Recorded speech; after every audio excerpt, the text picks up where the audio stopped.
Welcome to the in front of me Samsung Galaxy Z Fold 4, and I'll show you how to edit notification panel shortcuts on this device. So first let's open notification panel here, and if you want to add here some icons, features, just to remove some of them or just to change their positions, you should click here to this plus icon. For example, now to add the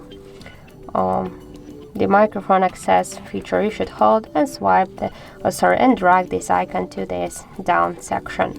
For example, if you add here also the secure folder, just hold it and drag it here. If you want to remove some features from here, just hold it and drag it to this up section.